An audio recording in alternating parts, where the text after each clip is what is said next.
Aujourd'hui, toutes les parties prenantes s'accordent sur la nécessité de construire des normes de reporting de durabilité de qualité équivalente à celles des normes IFRS qui ont été mises en œuvre il y a 20 ans.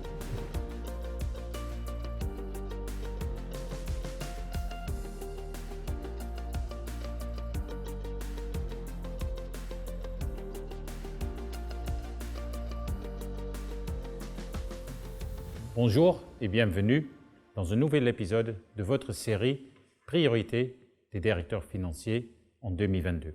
Aujourd'hui, pour ce quatrième et dernier épisode, nous allons mettre le focus sur la thématique de la communication extra-financière et l'intégration des enjeux ESG.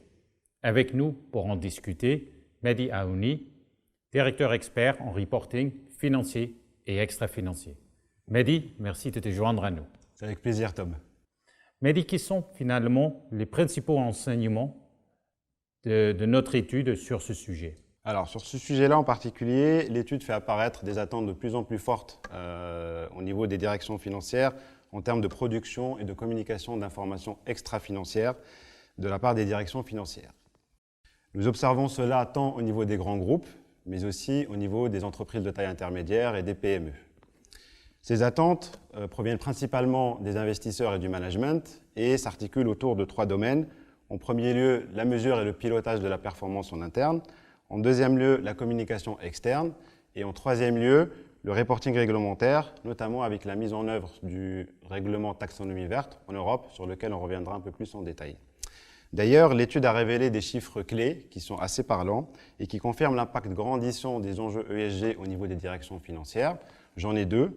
Premièrement, il y a 90% des DAF interrogés qui pensent que la communication extra-financière atteindra les critères de qualité, de robustesse et de qualité de piste d'audit dans maximum 5 ans.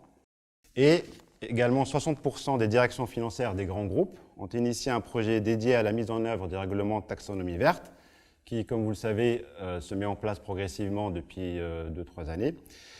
Et sur ce sujet-là, plusieurs enjeux et impacts potentiels ont déjà été identifiés, notamment sur l'organisation et les processus, les systèmes d'information et la data. Dans ce contexte, j'imagine que la maîtrise de la donnée extra-financière apparaît comme un élément crucial pour répondre aux enjeux des directeurs financiers. Comment les DAF intègrent-elles cette nouvelle dimension? Exactement, Tom. Ces dernières années, nous avons observé une pression croissante sur les directions financières afin qu'elles publient une information fiable et auditable, intégrant bien sûr des données financières et de plus en plus de données extra-financières. Et donc ce qu'on pourrait qualifier d'un virage informationnel a été accompagné d'une transformation profonde au sein des fonctions finance et data, qui s'inscrivent désormais dans le sillage de la fonction RSE afin de répondre à ces fameux enjeux ESG. À l'avenir, la data ESG sera indissociable de la data finance, de la data comptable et financière, ce qui induira des questionnements autour de l'organisation des différentes fonctions, des processus et bien sûr de la gouvernance. La réglementation et sa mise en œuvre, sans doute, entraîneront cette évolution majeure. Bon, en parlant de la réglementation, le contexte international a été remarqué par plusieurs transitions qui ont permis de développer finalement un arsenal réglementaire, les pratiques et les convictions aussi. Peux-tu nous faire un rapide tour d'horizon? Tout à fait, Tom. Aujourd'hui, toutes les parties prenantes s'accordent sur la nécessité de construire des normes de reporting de durabilité de qualité équivalente à celles des normes IFRS qui ont été mises en œuvre il y a 20 ans. Alors, au niveau international, plusieurs initiatives sont actuellement en construction. En chef de file, l'Europe. L'Europe s'est fixé des objectifs très ambitieux au travers du Green Deal sur les enjeux de développement durable et de reporting de durabilité. Elle est particulièrement active depuis le lancement en 2018 de son plan de finances durable, dont un des objectifs vise à orienter les capitaux uniquement vers les activités dites durables ou vertes. Aux États-Unis, depuis 2020, la SEC, donc le régulateur boursier, a publié ses intentions stratégiques en matière ESG et a confirmé l'intérêt majeur qu'il y aurait pour l'économie américaine de se doter de référentiels forts sur le sujet. On observe depuis l'élection de Biden une accélération de ce côté-là.